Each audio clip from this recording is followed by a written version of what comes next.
No me puse los auriculares porque agujeros, y durante el proceso de crecimiento de la bacteria, como se hace el septo y el septo para poder dividirlas en dos, bueno, vimos lo importante que es toda esa estructura molecular que sintetiza pared todo el tiempo, al mismo tiempo que hace el septo, ¿sí? ¿Se acuerdan todo ese enjambre de proteínas que se ensamblan, a todas las proteínas FLI, que sintetizaban pared y el divisoma? Entonces, y después, bueno, vimos aspectos que tienen que ver con el crecimiento poblacional. También hablamos de qué factores son los que controlan el crecimiento y dijimos que uno es el umbral de la elongación y el otro es el umbral de la masa. Profe, no está compartiendo, pues. Ay, ¿por qué? Oh. Yo sí veo que está compartiendo, ¿eh? Yo también veo, sí. No, profe, sí está compartiendo. Sí, sí se ve. Ahora no. ¿Qué pasó? Ahora no, ahora no. Ahora No, porque puse stop sharing. A ver. ¿Y por qué? Yo no veo. Pues ¿Vos quizá tenés, no le está haciendo ¿vos zoom a tenés la profe. dos pantallas? ¿Vos te estás con una compu con dos pantallas? No, estoy desde el celular, pero es la primera vez que me pasa que no veo. No. Con el celu a veces tenés que poner con el dedo, correr, fíjate, como que... Claro, porque enfoca lo que comparte, profe, y le enfoca a usted hablando. Capaz que está en la parte en donde se la ve hablando. Ahora, Tiene que ir a la igualmente otra ahora no pantallita. tengo, mirá que ahora no tengo no puse el PowerPoint todavía. hay una parte que tiene como 3 puntitos, podés también cambiar el diseño de la pantalla. Ahí veo. Poner, fijarle esa pantalla, poner el pin y que se marque, se quede fija la pantalla que presentan, ¿no? Porque cada vez que habla va a cambiar. Cada vez que alguien habla va a cambiar la pantalla. Claro, tal cual. Bueno, gracias por ayudar ahí. Bueno, ¿puedo seguir? Sí. Profe, ¿esto es solo en Escherichia coli o es válido como estamos generalizando todas las bacterias? Estamos generalizando todas las bacterias. En este caso, por ejemplo, lo que tenemos justo en esta diapositiva, te está mostrando cómo se divide un coco. Escherichia coli es un bacilo. Todos los ejemplos anteriores fueron más de bacilo. Esto es un bacilo, ven que tiene la forma bacilar, pero después si es una espiroqueta, eso que tienen la forma de un sacacorcho, se va a dividir, no sé, me interesaría ver, nunca vi una espiroqueta dividiéndose, pero el concepto es que se duplican los componentes y se divide en dos, ¿sí?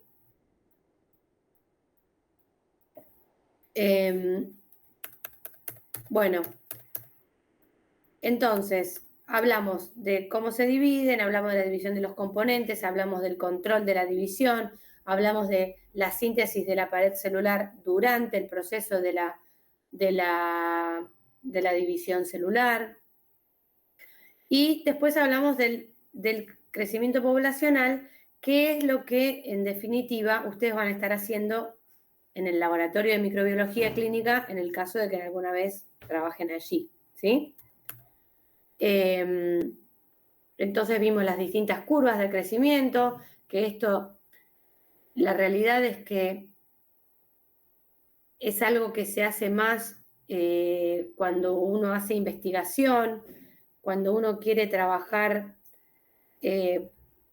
por ejemplo, me acuerdo que yo tuve que poner a punto una curva de crecimiento de una bacteria que tenía un plásmido, que tenía que expresar una enzima, y era una coli, era una Escherichia coli que tiene esta curva de crecimiento, pero bueno, lo tuve que poner a punto porque era para saber en qué momento yo tenía que extraer el DNA que estaba en un momento que esté en máximo crecimiento, ¿no? Si no, no se hace. En el laboratorio de microbiología clínica de los hospitales y demás, esto no se hace. A menos que sea necesario para algo en particular, pero no es algo importante. Ahora, Un concepto que sí es re importante que entiendan de por qué se estudia o se mira la curva de crecimiento, más allá de que puede ser una herramienta para algo, como le dije yo, que yo necesitaba extraer una enzima, con este concepto de la dosis infectante, que la curva de crecimiento depende la rapidez, la velocidad con la que crece, es súper importante, y también es súper importante cuántas bacterias necesitas en esa curva de crecimiento para generar síntomas. Entonces, ahora nos vamos al batch, que era, terminamos, me parece que en los sistemas cerrados. Cuando tenemos un sistema cerrado, la particularidad es que en el tubo de ensayo, en el frasco, en lo que sea, uno no le va a estar agregando todo el tiempo nutrientes nuevos. Entonces, la bacteria, uno inocula la bacteria en el medio cultivo. Se pasa este momento de lag para acostumbrarse al medio, para poder reconocer qué nutrientes tiene disponibles y qué no, si hay algún peligro cerca. Bueno, una vez que hace ese reconocimiento, empieza la fase de crecimiento exponencial, donde hay incorporación continua de nutrientes y el crecimiento es exponencial. Hasta que, bueno, los nutrientes empiezan a faltar o a estar en menos concentración y llegan a la fase estacionaria, donde el número de bacterias que se muere es igual al número de bacterias que crece. Y luego, cuando ya, como esto es un tubo de ensayo, se empiezan todo este periodo se acumularon metabolitos y desechos. Entonces, estos desechos, que cada vez son más altos, empiezan a afectar el crecimiento bacteriano. Por lo tanto, esta curva de crecimiento empieza a decrecer porque la muerte empieza a ser mayor que el crecimiento.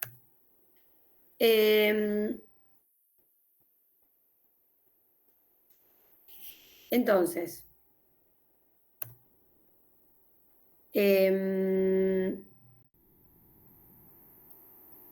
esto es un poco lo que les dije, con un poquito más de descripción. Esto lo vimos la clase pasada medio rápido, pero bueno, básicamente es la descripción de lo que les acabo de decir, ¿sí?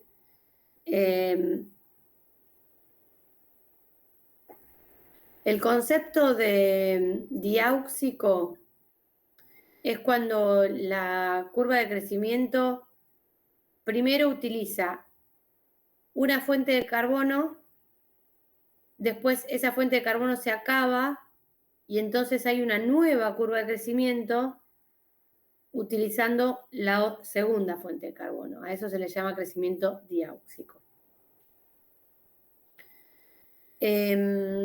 Bueno, también les conté la vez pasada que la fase exponencial es cuando las bacterias son más sensibles a los antibióticos o a los efectos de la radiación. Por eso, cuando una persona tiene un absceso, en general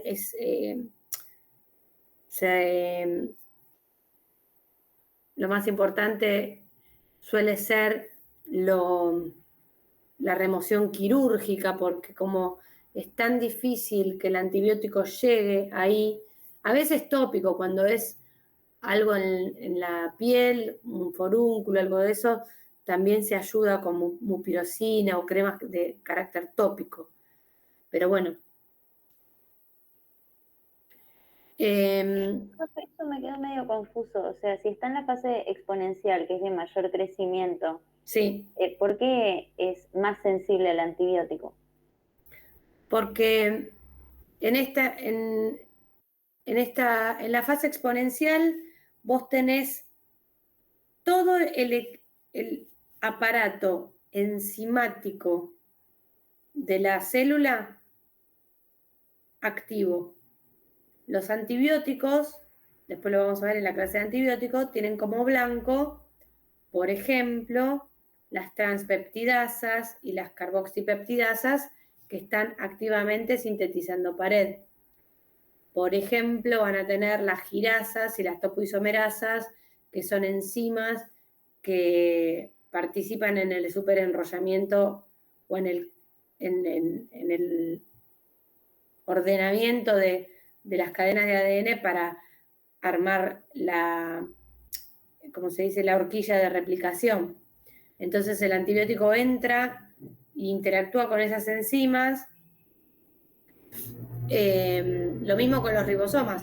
Cuando vos tenés una célula en pleno crecimiento, los ribosomas están a pleno, están todos funcionando. Si vos tenés un antibiótico que inhibe al ribosoma, listo. La mayoría de los antibióticos tienen una interacción directa con alguno de estos procesos que te acabo de mencionar, ¿sí? Por eso es. Cuando está en la fase estacionaria hay menos crecimiento, está como más quieta, espera, la célula espera. Hay muchas que se la bancan ahí un tiempo y bueno, después se mueren o no, o siguen creciendo, se van para otro lado.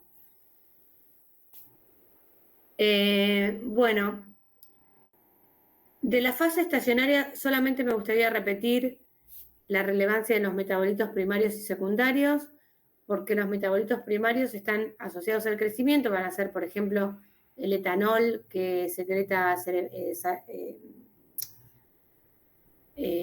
Saccharomyces cerevisiae, la levadura que hace cerveza, mientras que los metabolitos secundarios no están asociados al crecimiento, pero para la humanidad son metabolitos muy, muy relevantes, entonces es re importante saber en qué momento son liberados, ¿sí?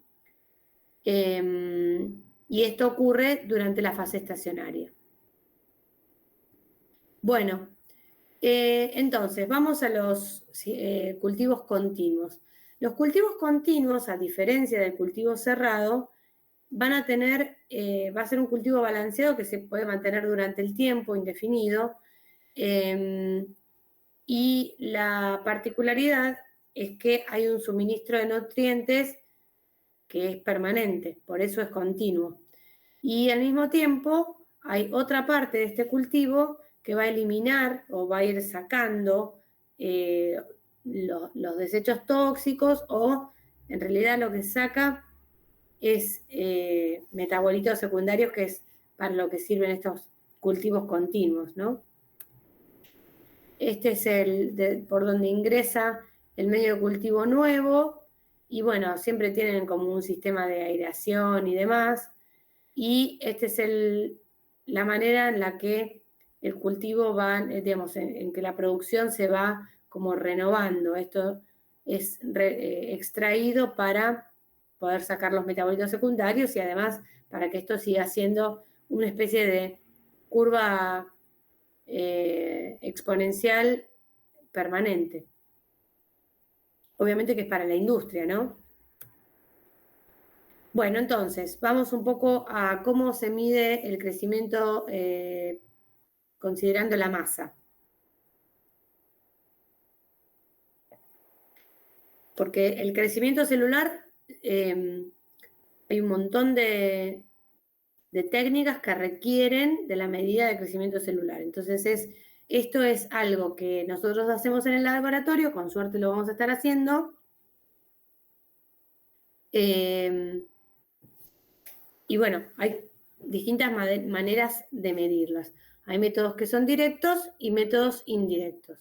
Los métodos directos consideran la determinación del peso húmedo de toda esa barro de levadura o bacteriano, o se deshidrata el microorganismo y se considera el peso seco, sino también el número total de bacterias o de levaduras o de esporas, de lo que sea.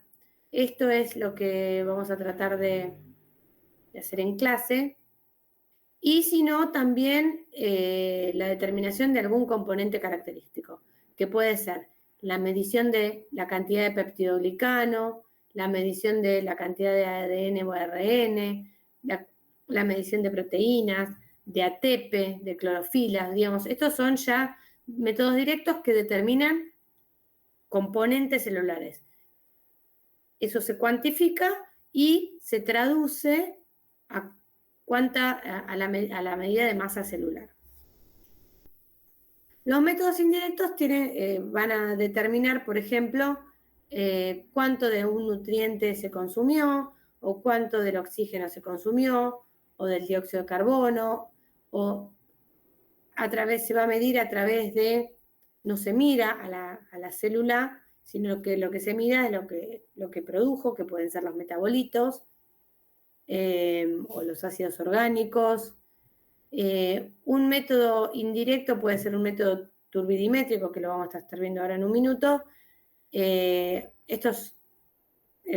espectrofotómetro, el nefelómetro, todos miden, son métodos turbidimétricos. Para contar el número de individuos hay distintas maneras. Se puede contar por microscopía, utilizando una cámara de Petroff-Hauser o una cámara de toma para levaduras, o una cámara para levaduras se usa la de Neubauer también, que es la misma que se pueden usar para cuando cuentan células de la sangre, por ejemplo. No sé si han hecho eso en el laboratorio. Glóbulos blancos, sí. ¿Contaron? Sí, lo hicimos en biología. Con la camarita de Neubauer, en los cuadrantes. Sí. Bien. Sí. Bueno, el concepto es el mismo, va a depender de la superficie y del volumen de cada cámara para multiplicar por la dilución y por el factor del volumen de la camarita, pero la idea es que uno cuenta 1, 2, 3, 4, 5, después se multiplica por el factor de dilución, se multiplica por el factor de la celda, y eso te da tantas unidades formadoras de colonia por mililitro que tenía tu cultivo, lo que sea.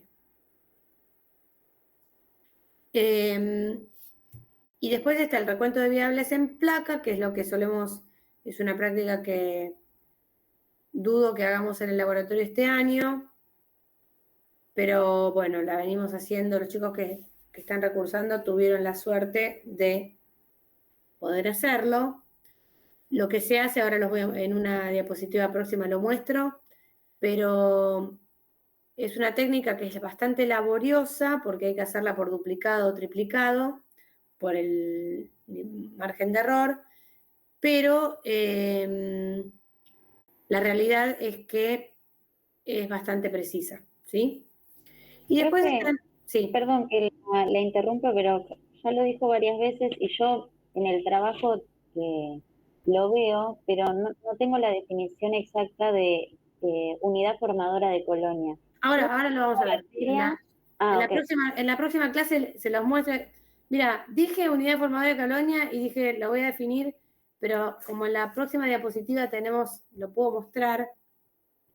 Ok.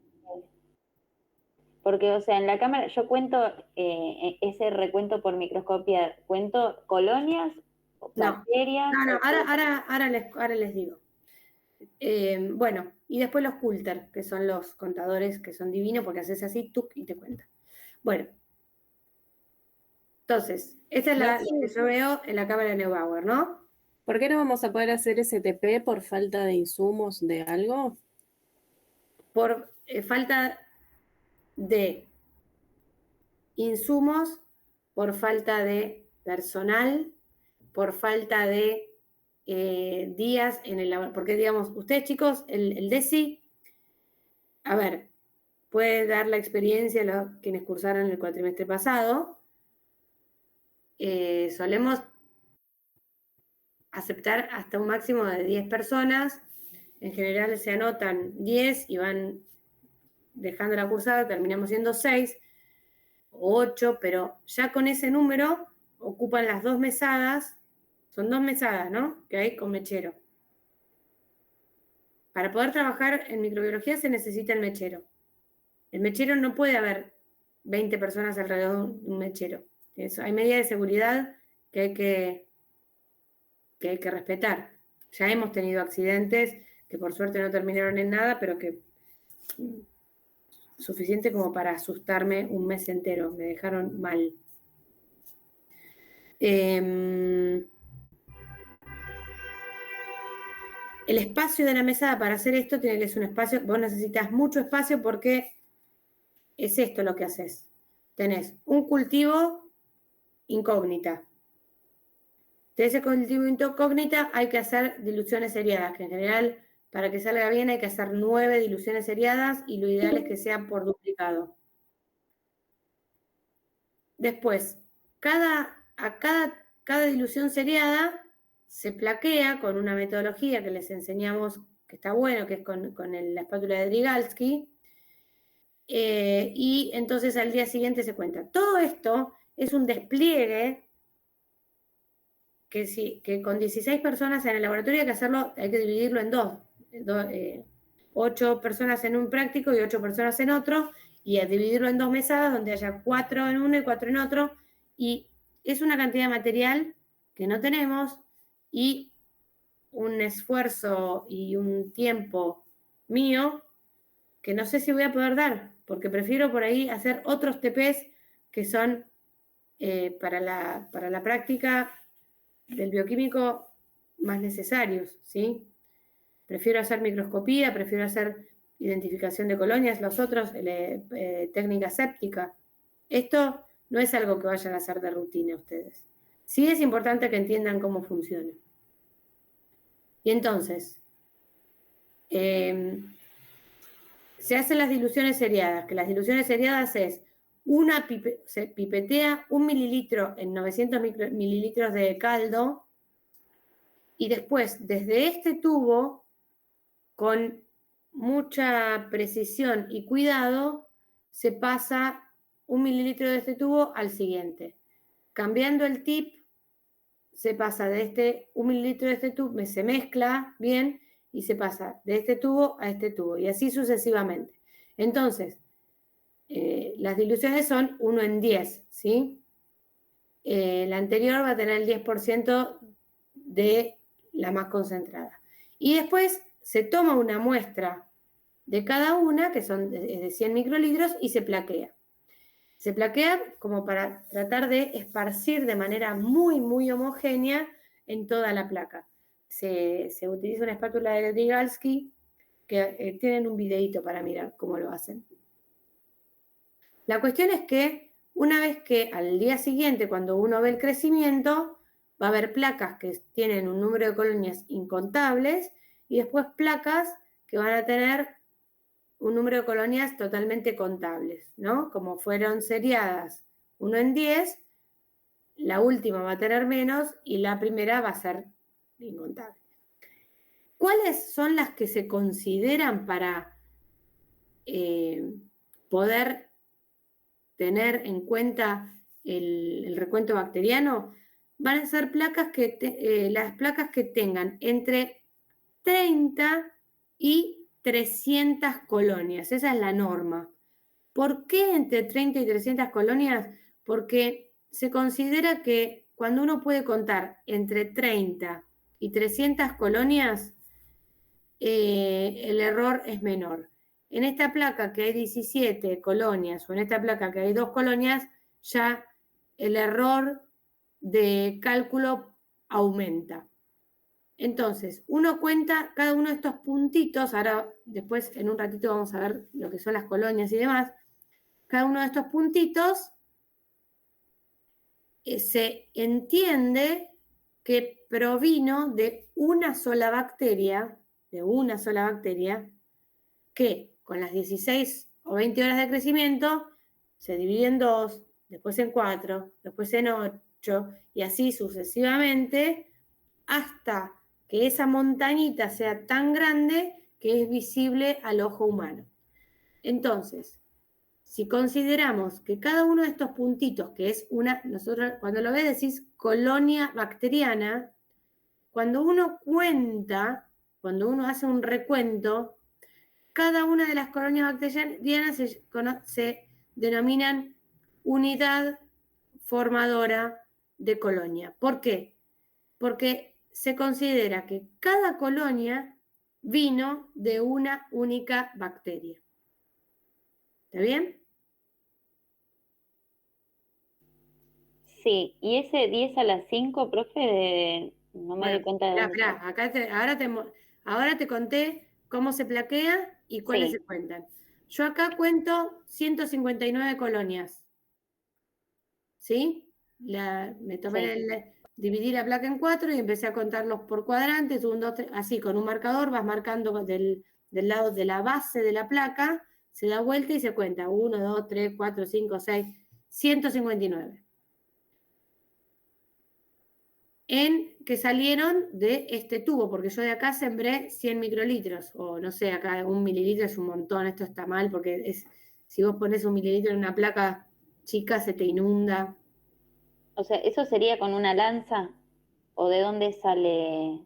Se toma con una pipeta 100 microlitros de acá y se ponen acá Ok, ok. Entonces, estas 159 colonias salen de ese volumen que vos tomaste de este tubo, ¿sí? Las 59 colonias van a estar contenidas en tus 100 microlitros. ¿Está bien? Sí, profe. Entonces, en 100 microlitros de el 10 a la menos 3.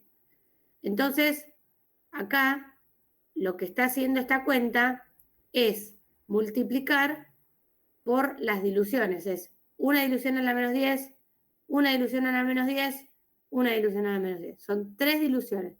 1, 2, 3. ¿Sí? Entonces, el factor de dilución es 10 a la 3. ¿Está bien? Sí, eso sí. Y después, acá te dicen 1,59 por 10 a la 5.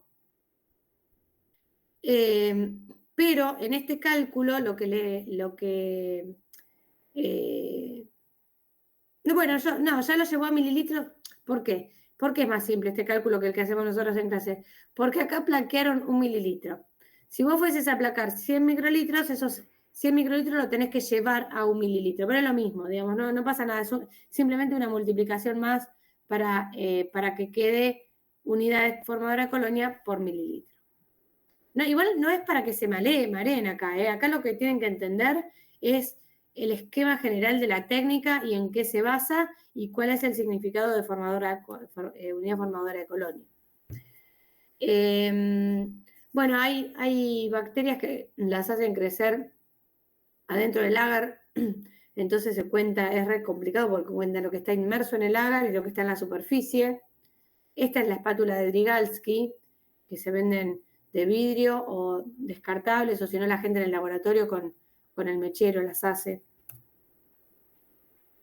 Bueno, ¿alguna pregunta hasta acá de este método?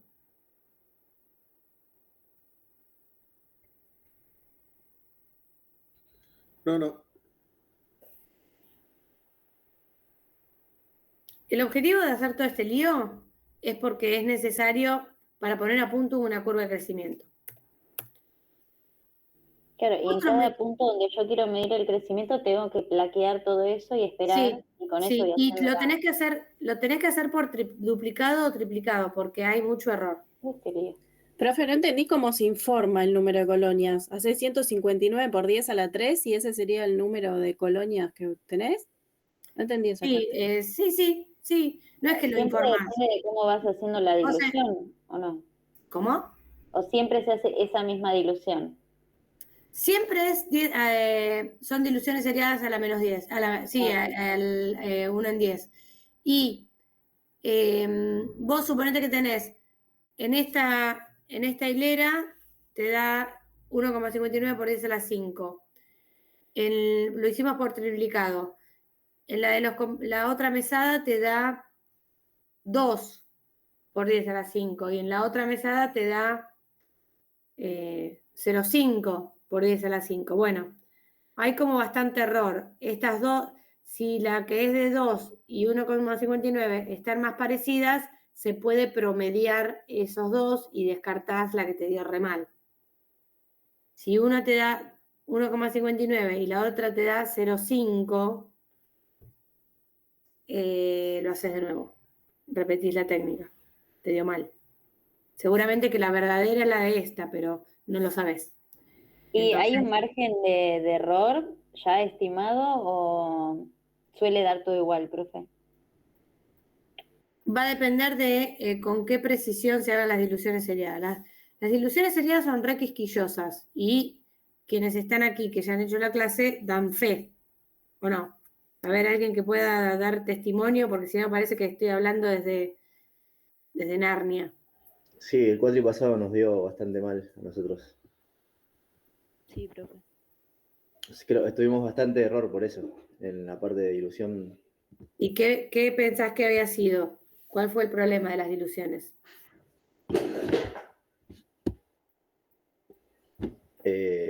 No sé, la verdad. Supongo que medimos mal Claro, y por ahí arrastramos todo. hicimos mal los O sea, si medís mal al principio, arrastrás el error. A ver, Vanessa está aportando, me parece, o alguien. Sí, yo, profe. A No, ver, que por ahí hicimos mal el paso y arrastramos el error. Bueno, uno de los problemas es que no queríamos gastar tips, entonces entre este tubo y este usábamos el mismo tip que entre este y este, entre este y este, Eso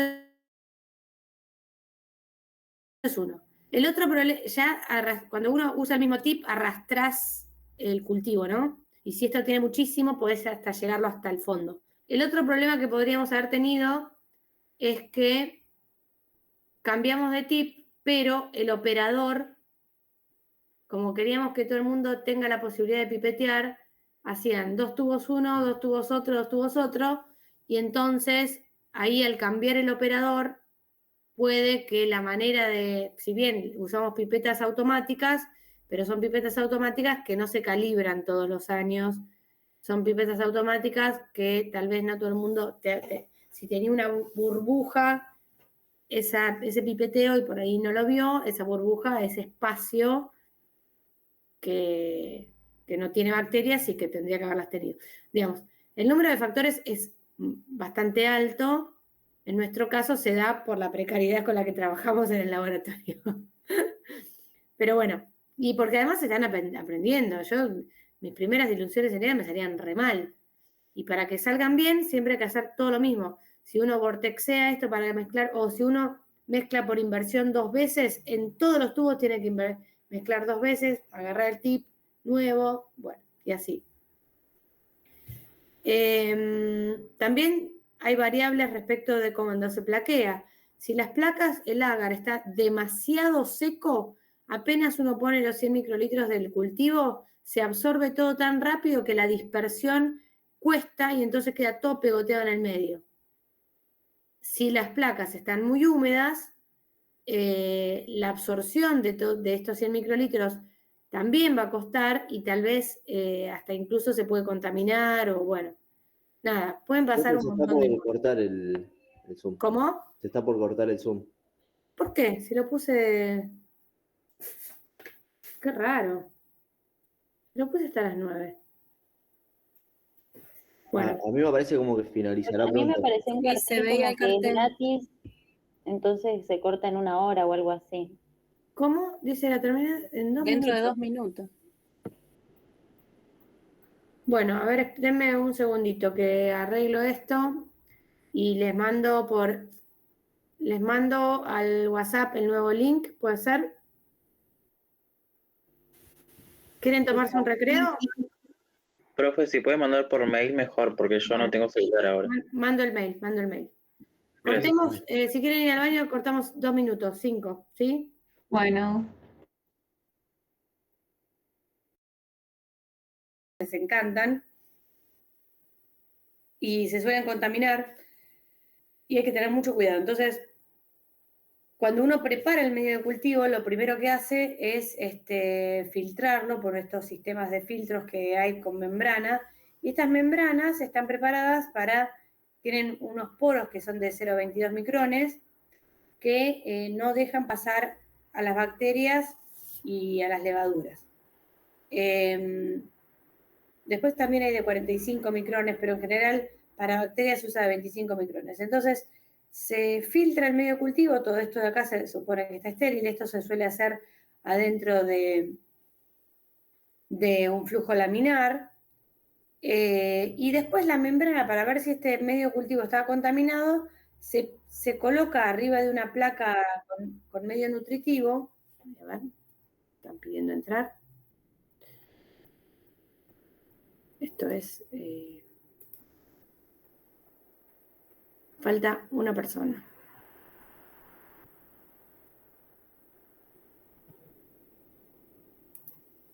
Y bueno, y después se ve si había contaminación o no. Cuando se hace esto, en general, no se cuenta, no es para hacer recuento. Es para ver estaba contaminado o no estaba contaminado y con qué, ¿sí?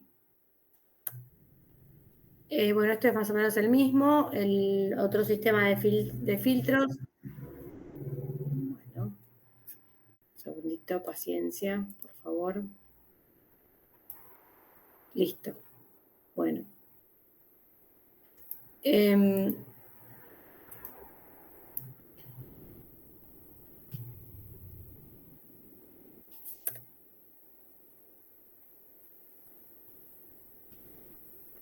Hoy veíamos métodos indirectos para determinar el crecimiento bacteriano o la presencia de crecimiento bacteriano y hablamos de la turbidimetría, ¿sí? O mencionamos al espectrofotómetro. El espectrofotómetro lo que tiene de bueno es que es recontra fácil de usar. Uno mete en la cuba la muestra, así como, o tal vez a veces hay que hacer diluciones, pero lo que mide es la densidad óptica de ese cultivo microbiano y lo que hace el espectro es comparar la luz que incide sobre la muestra y la luz que se transmite, porque digamos, todo el resto de la luz que no se transmite es la que queda atrapada en el cultivo, ¿sí? Es como por obstrucción del paso de la luz. Por eso se mide la luz transmitida, esto es sensado por un sensor y esto se traduce, esta medida de turbidimetría, se traduce a un valor de densidad óptica, de OD, ¿sí? Entonces, si uno pone a punto la curva de crecimiento tal como la vimos acá, juntos, ¿sí? A cada uno de estos tubos, por duplicado o triplicado, se le mide la densidad óptica, ¿sí? Acá tiene un número, y al mismo tiempo, cada uno de estos tubos va a tener el crecimiento en una placa, entonces va a equivaler a tantas unidades formadoras por mililitro. Entonces, si uno, cuando tiene que poner a punto una curva de crecimiento, lo hace con las dos metodologías y sale bien, después, con solo mirar la densidad óptica, no tiene que hacer todo el plaquerío ese, y es mucho más fácil.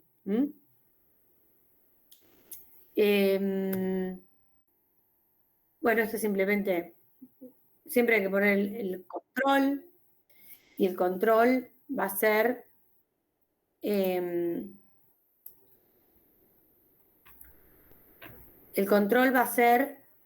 un tubo que va a tener el mismo medio de cultivo que el tubo problema, ¿sí? Si este tenía, supóngase que este tenía, bueno, ¿cuánta gente faltaba?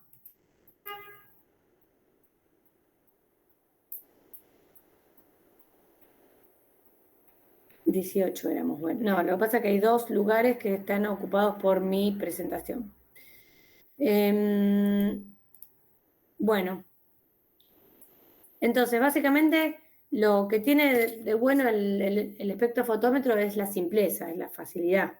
Profe, no entendí si el control es solamente el medio de cultivo. Sí, vacío, pero tiene que ser el mismo con el que resuspendiste tu célula. Si vos acá usaste agua, acá tenés que usar agua. Si acá usaste caldo luria, acá tenés que usar caldo luria. Si acá usaste caldo tripticasa soya, acá tenés que usar tripticasa soya.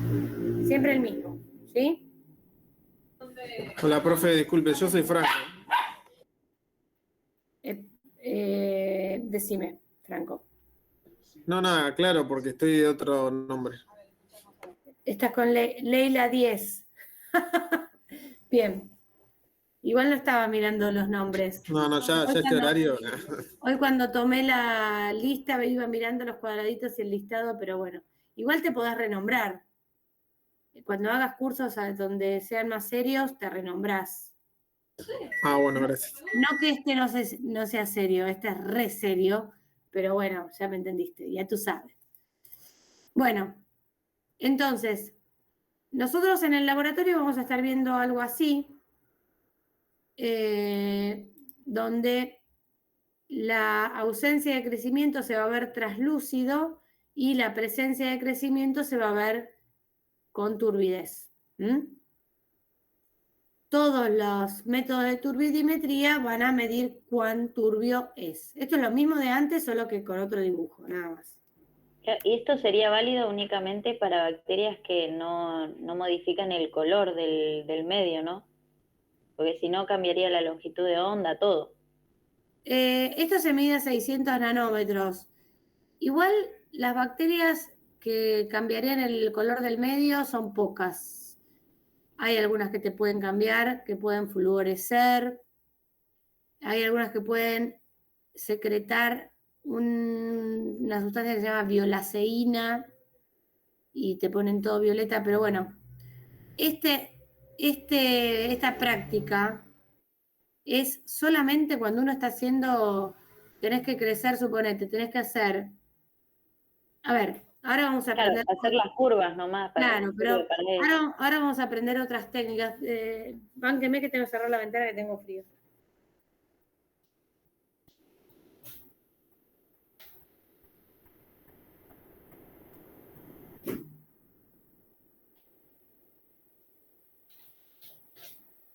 Es el infierno del gato. Si quedó afuera, me va a llorar que quiere entrar, ¿no? Profe, Sí. ¿los hemocultivos automatizados miden algo así? Claro, los hemos, cuando salta la alarma, que detectó un nivel de crecimiento ya reportable, digamos. Sí. Después vamos a ver un poco cómo funcionan esos sistemas. Pero sí, lo que tienen es un sistema que les va a... que detecta, digamos, las células... Si vos tenés un hemo que alguien le saca sangre al paciente porque tiene fiebre, no tiene ningún foco visible, le saca sangre, lo ponen a crecer y el equipo lo que va midiendo es el aumento de la turbidez o de la densidad, un cambio dentro de ese hemo, ¿sí? Cuando detecta suficiente crecimiento bacteriano, ahí se prende una alarma.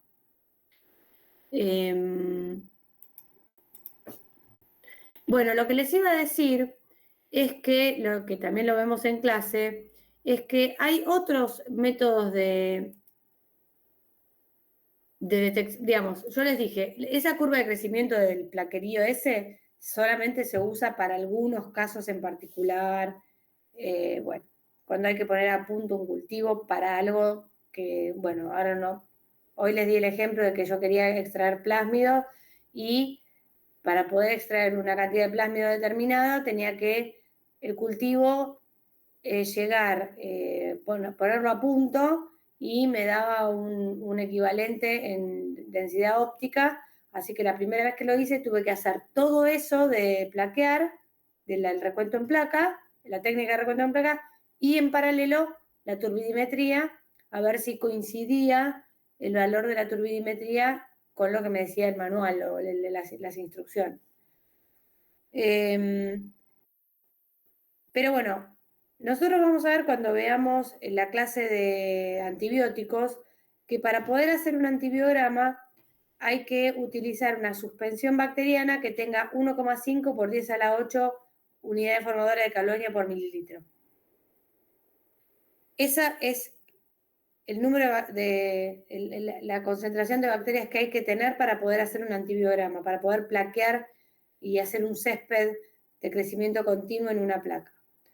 Ahora, sería una locura que cada vez que uno tenga que hacer un antibiograma y llegar a 1,5 por 10 a la 8 unidades formadoras de colonia por mililitro, tenga que hacer todo eso.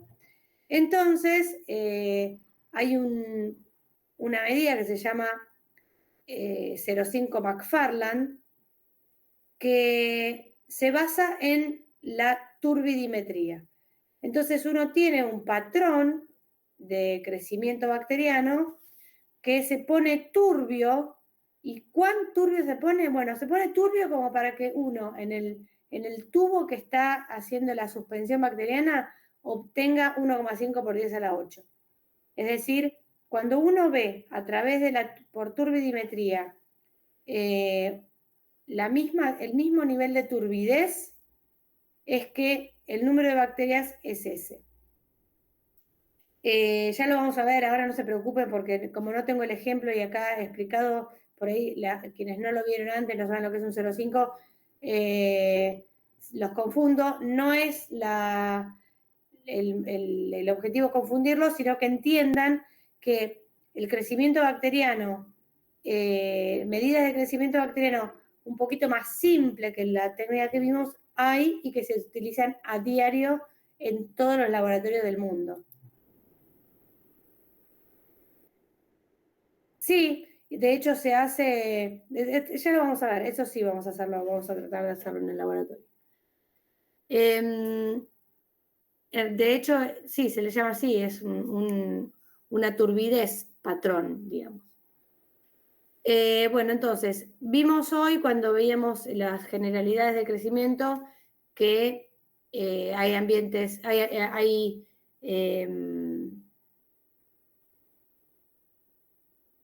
factores biofísicos y químicos que pueden afectar el crecimiento. Y bueno, son los lógicos, ¿no? Cada población bacteriana tiene una temperatura óptima, un pH óptimo, una concentración de oxígeno óptimo. Si eso varía y se va hacia los extremos, el crecimiento se va a complicar. Lo mismo que los factores nutricionales. Cuando al medio de cultivo le faltan electrolitos, le falta algún micronutriente, algún elemento traza de los que vimos en la clase pasada, bueno, esa bacteria no va a crecer de manera óptima, ¿sí? Entonces, temperatura, acidez, nutrientes, todos son factores que pueden alterar el crecimiento bacteriano.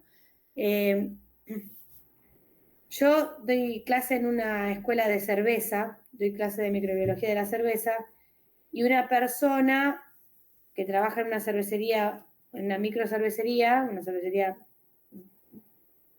que bueno, vende bastante, nos manda una pregunta al foro y dice, nos pregunta, la levadura, cuando inoculé la levadura estaba viva y en re buen estado de vitalidad, porque eso se mira al microscopio, con azul de metileno, y el cultivo empezó a crecer perfecto y al rato decayó y se murieron todas las levaduras. Bueno, a menos que haya pasado un rayo láser, un UV, no sé, que haya penetrado el fermentador,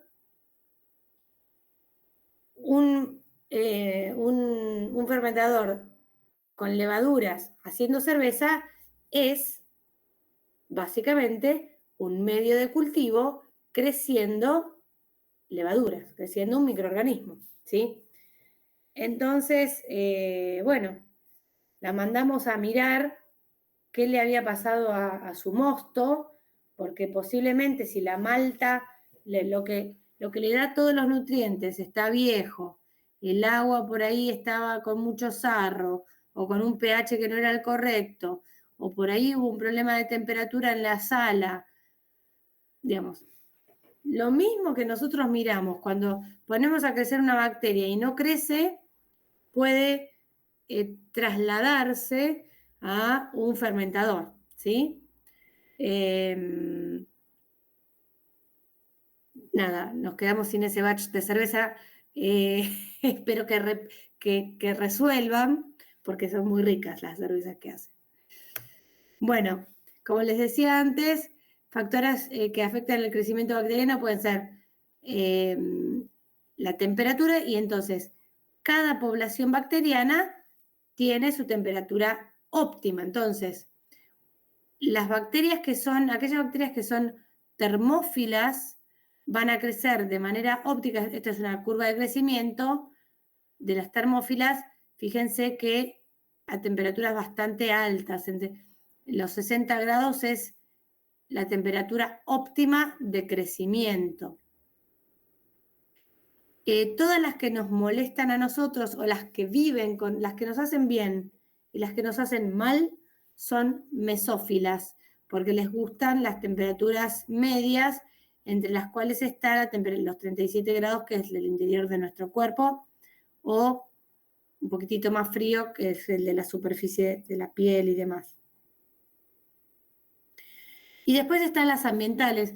Tanto las psicrófilas como las termófilas son bacterias ambientales, pero bueno, les gusta un poquitito más las temperaturas más bajas.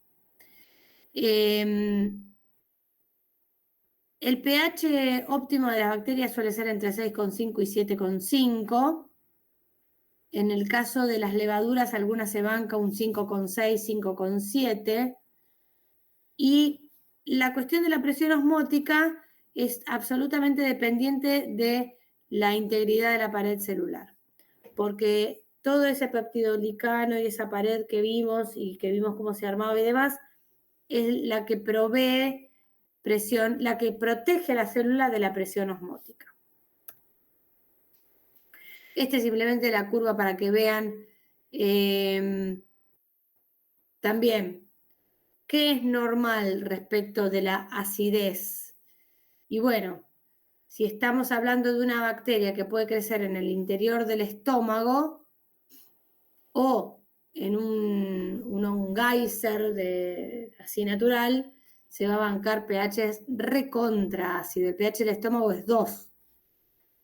Si estamos hablando de una bacteria que crece en cualquier parte de nuestro cuerpo, y bueno, le va a gustar el rango de la neutralidad. Y así con casi todo. Pero uno dice, ay, bueno, le voy a poner tal cosa que mata todo. Y bueno, mata todo más o menos, ¿no? Porque hay bacterias que crecen en situaciones bastante extremas.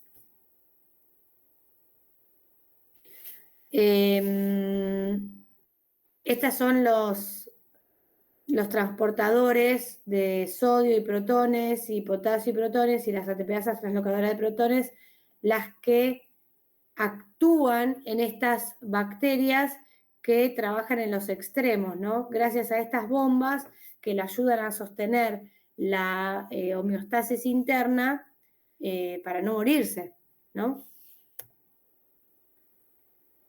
Bueno, y respecto del oxígeno, hay bacterias que les gusta mucho el ambiente con muy bajas cantidades de oxígeno, se llaman microaerofílicas, y estas bacterias tienen la superóxido dismutasa, tienen también algunos bajos niveles de catalasa, que son las que la van a proteger de los radicales del oxígeno y del peróxido de hidrógeno. Los anaerobios estrictos no se van, el oxígeno los mata. Digamos, el oxígeno no es tóxico, porque no tienen ni superóxido dismutasa ni catalasa, ¿sí? Son estas dos enzimas súper importantes. Las anaerobios aerotolerantes tienen superóxido dismutasa, pero no tienen catalasa, entonces, bueno, se bancarían concentraciones de oxígeno, pero un peróxido de hidrógeno no se lo bancan. Y bueno, y después tenemos las anaerobias facultativas y las aerobias obligadas, que también contienen las dos enzimas que las van a proteger de los radicales libres y del peróxido, y bueno, tienen ya también la posibilidad de crecer en distintas condiciones, con mucho oxígeno o con poco oxígeno. Profe, en un tubo de ensayo, sí. O sea, calculo, mide casi 10 centímetros, ¿no? Más o menos. ¿Es tal la falta de oxígeno que ya hace que crezca abajo nomás? Esto es cuando cerrás bien la tapa y que no te queda ningún tipo de oxígeno retenido, ¿no? Pero se supone que esto crece acá abajo porque acá arriba puede llegar a haber algo de oxígeno. Y este crece acá porque mucho oxígeno no le gusta y del todo poco, sin oxígeno del todo tampoco. Pero esto tiene que estar bien tapado, ¿eh? Igual este es un ejemplo, es un dibujo como un ejemplo. Creo que lo tenemos en la clase de cultivo. Les voy a mostrar las cámaras donde crecen los anaerobios estrictos y los microaerofílicos. Bueno, esto es otro ejemplo un poquitito más detallado. Pasamos, así puedo terminar y pasar a la próxima clase.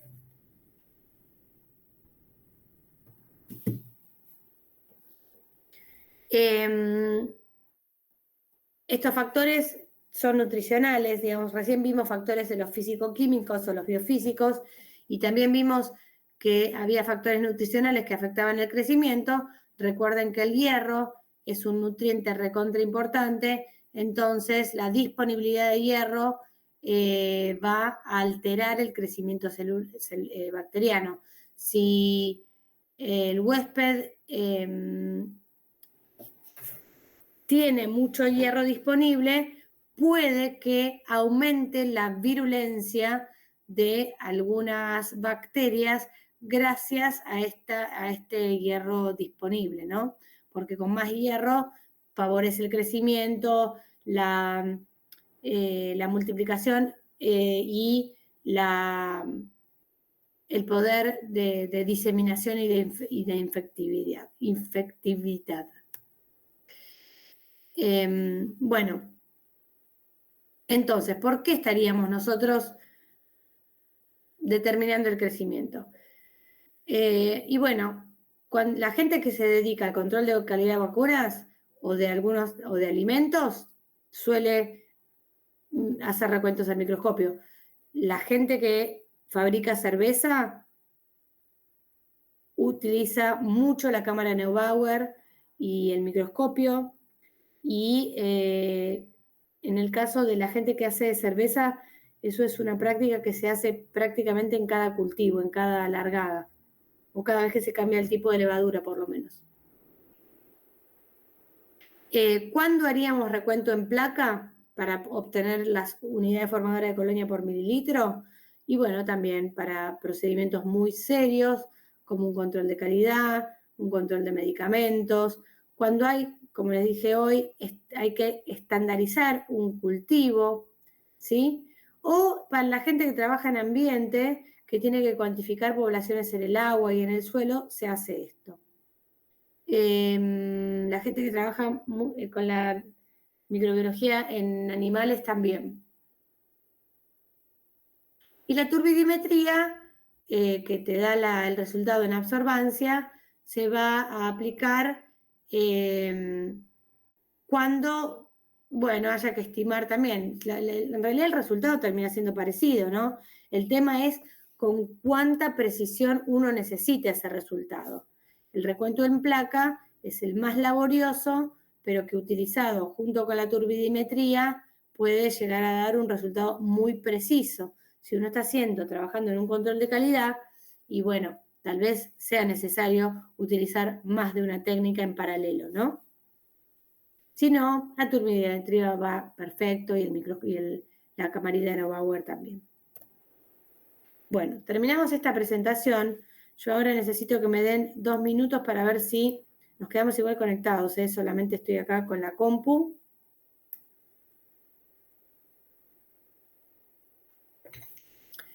Porque les voy a dar a leer un trabajito. A ver, un segundito que tengo que ver a dónde...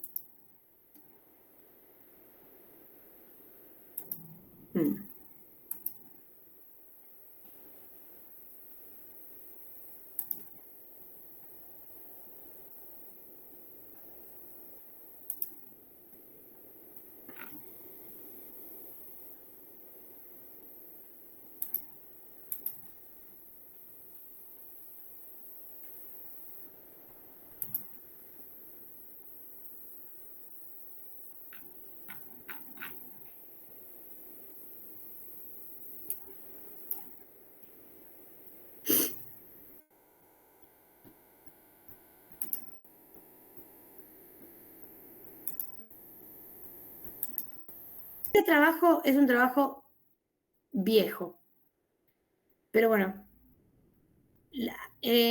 tiene la virtud de que es corto y tiene una manera de explicar que es muy clara y va a reforzar un poco algunas cuestiones que vimos en la clase, hasta hoy, de la primera clase hasta ahora, ¿sí? ¿Me ven o se cortó? Sí, se ve, profe. Bueno, ahora no.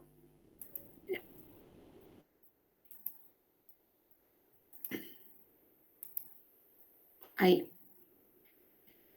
Bueno, yo les voy a subir una serie de preguntas que las vamos a discutir en clase, ¿sí? Este es un trabajito. Y después les voy a subir otro trabajo. A ver, una pregunta que deben contestar con la mayor de las sinceridades. ¿Todo el mundo puede leer inglés aquí? No, profe, yo No, soy profe. malísimo en inglés. No, profe, cero. Cero. Pero hay muchas herramientas para traducir igual. Claro, por eso. Eso es lo que les iba a contar. Hay 3 opciones. Una de ellas es que yo les dejo el paper y ustedes lo buscan directamente en Google y le piden al Google que le traduzca la página y que se lo pase al castellano. Esa es una. La otra es que lo impriman en inglés o lo lean en inglés y que traten de entenderlo, y de la mejor manera de hacer eso es primero leerlo en castellano y después, sobre todo para los que tienen mucha dificultad, y después intentar leerlo en inglés. Ese trabajo está bueno hacerlo en grupo, ¿sí? Y la otra cosa que está buena hacer era eso, simplemente que se junten y lo leen todos juntos, porque además de ir leyéndolo, van comprendiendo el contenido. Ese trabajo igual es re fácil, es un trabajo que suma a lo que ya estuvimos viendo. Después les quería dar otro trabajo, que es este, que es un trabajo que tiene 44 páginas. No voy a hacerlos leer las 44 páginas, pero sí les voy a dar una guía de dónde ir a entender un poco lo que dice el trabajo, ¿sí? Porque no quiero que se lean las 44 páginas, ¿está bien? Son 2 trabajitos que van a hablar un poco de lo mismo, ¿sí? Y les voy a dar una guía de lectura. Este no necesita guía de lectura porque es re corto y además re fácil, va a tener la guía de preguntas. En este sí va a tener una orientación de dónde ir a ver, ¿está bien? Profe, esto es lo que corresponde a la tarea de las clases estas que vimos, de crecimiento y... No, esto es lo que corresponde a el área de la materia que trata de que ustedes lean artículos originales. y que aprendan a leer ciencia. Esa parte nada más.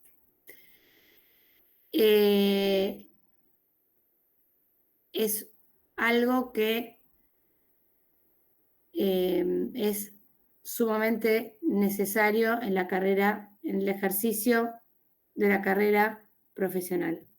Leer, saber leer y leer siempre, ¿sí? Ustedes no van a dejar de estudiar cuando se reciben. Ustedes cuando se reciben van a empezar a estudiar. Siempre van a tener que estar actualizados, siempre van a tener que estar leyendo. Y la práctica de la lectura hace que ustedes, mejoren ese... Siempre, ya al estar en esta parte de la carrera, ustedes ya vieron que ya tienen una metodología de estudio. Cada uno tiene su propia metodología, pero ya una metodología de estudio tienen. Bueno, lo mismo con la lectura de trabajos científicos. Estos dos que yo les estoy dando no son diseños experimentales de, así propiamente dicho, con hipótesis y